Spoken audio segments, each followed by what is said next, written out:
Hello guys, welcome back to my channel. जैसा कि हमने लास्ट पार्ट में देखा था कि वांग जी ने विंग को प्रपोज कर दिया था और विंग ने वांग जी का प्रपोजल एक्सेप्ट भी कर लिया था। उसके बाद वो दोनों घर आ चुके थे और विंग अपने रूम में चला जाता है। Let's start our new part. जैसे ही विंग अपना रूम का डोर ओपन करता है, वो जल्दी से जाकर अपने बेड पर कूदने लग जाता है एक्साइटमेंट के मारे। मुझे वांग जी ने प्रपोज कर दिया फाइनली, मैं कितना खुश हूँ। वो अपने एक बनी टॉय को हग कर लेता है ज़ोर से और उसे लेकर बेड पर कूदने लग जाता है और गोल गोल घूमने लग जाता है। बनी, तुम्हें पता है आखिरकार वांग जी ने मुझे प्रपोज कर दिया और मैंने उसे हाँ भी बोल दी। आज तो मैं बहुत ज़्यादा खुश हूँ। फिर से वो उस टॉय को टाइटली हग कर देता है और लेट जाता है उसे हग करे हुए। इन दिनों में बहुत मैं परेशान था। मुझे लगा वांग जी मुझे प्यार नहीं करता जैसे मैं उसे करता हूँ, पर मैं गलत था। मैंने मिसअंडरस्टैंडिंग कर ली कुछ ज़्यादा ही शायद। वांग जी की तो कोई गलती भी नहीं थी, वो तो बस कह नहीं पा रहा था कि वो मुझे प्यार करता है, पर कुछ नहीं हुआ। आखिरकार मुझे उसने प्रपोज कर दिया और मेरी लाइफ सेट है उसके साथ। किंग अपनी सपनों की दुनिया में चला जाता है। हम वांग जी की साइड देखते हैं। जब वो अपने घर में एंटर हुआ था, तब वहाँ पर उसकी मम्मा मैडम लैन काउच पर बैठे हुए थे। वांग जी, कहाँ से आ रहे हो तुम? मैं विंग के साथ बाहर गया था। अच्छा ठीक है, जाके फ्रेश हो जाओ। और डिनर किया तुमने? हाँ मम्मा, मैंने कर लिया डिनर। चलो मैं चलता हूँ। वांग जी स्टेज से जा ही रहा होता है, तभी मैडम लैन उसके कान को नोटिस करती हैं जो बिल्कुल रेड हो चुके होते हैं। मैडम लैन सोचती हैं, इसके कान क्यों रेड हैं? जितना मुझे पता है, जब ये शाई फील करता है तभी इसके कान रेड होते हैं। क्या विंग और इसके बीच में कुछ चल रहा है क्या? मुझे इनसे बात करनी होगी इन दोनों के बारे में। वो स्माइल कर कर चली जाती है अपने रूम की तरफ। वांग जी भी अपने रूम में एंटर हो जाता है और वो जाकर अपनी बेड पर बैठ जाता है शांति से, और वो एक लंबी सी सांस लेता है। आखिरकार मैंने उसे प्रपोज कर दिया। मुझे लगा नहीं था कि वो मुझे एक्सेप्ट करेगा, जैसे उसकी हरकतें थे इन दिनों में, पर उसने मुझे एक्सेप्ट कर लिया। विंग, मैं तुम्हें बहुत ज़्यादा प्यार करता हूँ। आई होप कि हमारा ये रिलेशनशिप शादी तक चला जाए। ज़रूर जाएगा। मैं हम दोनों के बीच में किसी को भी नहीं आने दूंगा, और जो आएगा उसको तो मैं नहीं छोड़ूंगा। ये कहते हुए वांग जी थोड़ा डार्क वाइब दे रहा होता है। भी वांग जी के रूम में नॉक होता है। वांग जी जाके अपना रूम का डोर ओपन करता है और देखता है कि लैन सिचैन वहाँ पर बाहर खड़े हुए थे। गगा आप? हाँ वांग जी, हम अंदर भी आने दो। ये सुनकर वांग जी साइड हो जाता है। फिर लैन सिचैन रूम के अंदर आते हैं और बेड पर बैठ जाते हैं और बोलते हैं, तो कैसा रहा आज का दिन? गगा, वो क्या तुमने उसे प्रपोज कर दिया? वांग जी थोड़ा शाइली फील करते हुए बोलता है, हाँ कर तो दिया। तो उसने प्रपोज एक्सेप्ट किया तुम्हारा? हाँ गगा, उसने कर दिया। ये सुनकर लैंसी चैन खुश हो जाते हैं और बोलते हैं, कॉन्ग्रेचुलेशन वांग जी। मुझे तो लगा था तुम उसे कभी भी अपनी दिल की बात नहीं कह पाओगे, पर तुम मेरे ब्रदर जो हो।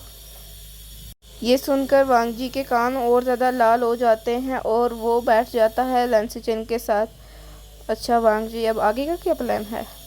गगा, मैंने अभी तो आगे के बारे में सोचा नहीं इतना, पर कॉलेज के बाद मैं बिज़नेस ज्वाइन कर लूँगा और फिर शादी।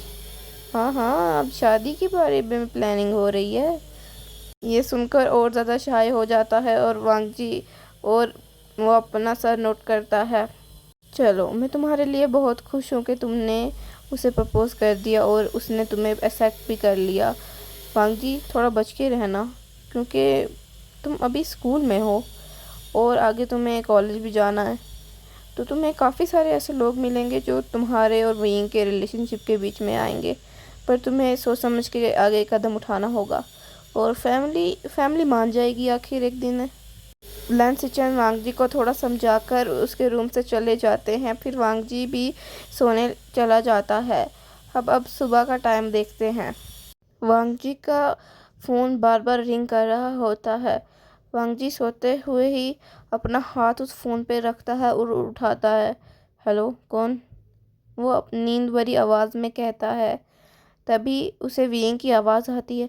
वांग जी, तुम अभी भी सो रहे हो? उठ जाओ, तुम आज इतना लेट क्यों हो गए हो? वियेंग की आवाज़ सुनकर वांग जी थोड़ा शॉक हो जाता है और टाइम की तरफ देखता है।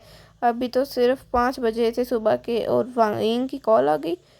वियेंग, तुम इतनी जल्दी उठ गए? वो मुझे एक्साइटमेंट थी ना आज की, तो मैं उठ गया।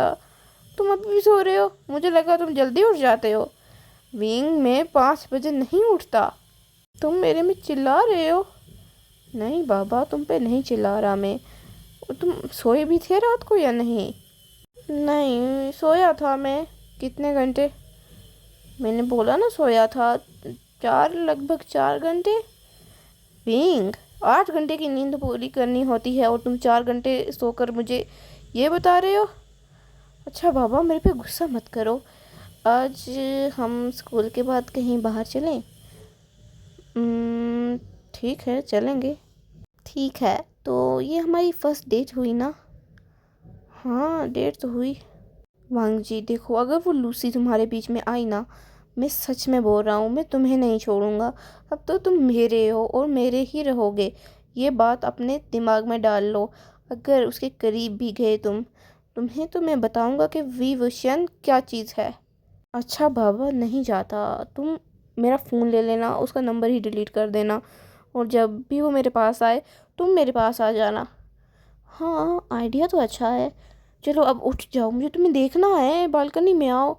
मैं कब से तुम्हारा इंतज़ार कर रहा हूँ पर तुम निकल ही नहीं रहे। हाँ, तुम बालकनी में इतनी सुबह सुबह? आ जाओ अब। तभी वांग जी जल्दी से उठकर बालकनी की तरफ जाता है और वो विंग को देखता है।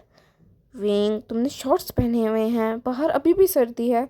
तुम जाके कोई कपड़े पहन लो पहले। पहन लूँगा, मुझे तुम्हें देखना था। विंग, तुम सिली हरकतें कर रहे हो। हाँ, तो इतना बनता है, तुम मेरे बॉयफ्रेंड जो हो। अच्छा, अब देख लिया ना। जाओ, कपड़े पहनो और ब्रेकफास्ट करो।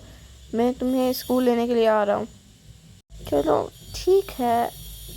वांग जी फ़ोन काटने ही वाला होता है तभी विंग बोलता है, वांग जी, तुमने वो नहीं बोला मुझे। क्या नहीं बोला?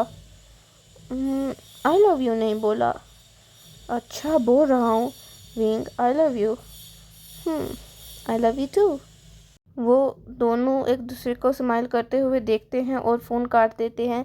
तभी वांग जी इशारे करता है विंग को जाने के लिए उसके रूम में। तब विंग चला जाता है रूम में और वांग जी भी अपने रूम में फ़्रेश होने के लिए चला जाता है और विंग भी। जब विंग तैयार होकर नीचे आता है तब सारे फैमिली मेम्बर्स बैठे हुए थे और विंग को इतना जल्दी उठते हुए देखकर सब की आंखें खुली की खुली रह जाती हैं और उनका मुंह भी। तभी मैडम कांगचे सरन बोलती हैं, विंग, तुम ठीक तो हो ना? हाँ मम्मा, क्या हुआ? तुम इतनी जल्दी उठ गए और तैयार भी हो गए। आज सूरज कहाँ से निकला है? विंग, तुम्हारी तबीयत तो ठीक है?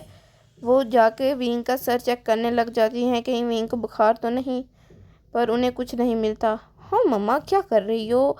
नींद खुल गई मेरी, आज जल्दी तो उठ गया। और मेरा ब्रेकफास्ट लगाओ, मुझे वांगी लेने आ रहा है। हाँ, इतनी जल्दी तुम कहाँ जाओगे? स्कूल जाऊँगा, और कहाँ जाऊँगा? स्कूल खुला हुआ होता है और मुझे जल्दी जाना है। जल्दी करो, मेरा ब्रेकफास्ट लगाओ। ये सुनकर सारे के सारे शॉक हो जाते हैं और विंग जाकर डाइनिंग टेबल पर बैठ जाता है और कांगसे सरन विंग का खाना लगा रही होती हैं और तभी वी चांद से बोलते हैं, विंग, कुछ खुशी की बात है क्या? आज तुम ग्लो भी कर रहे हो और जल्दी भी उठ गए। कुछ नहीं डैड, खुशी की बात तो कोई नहीं है।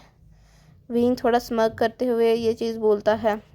जिन्हें भी अपना नाश्ता कर लिया होता है और विंग भी सोफे पे बैठ के वांग जी का इंतज़ार कर रहा होता है।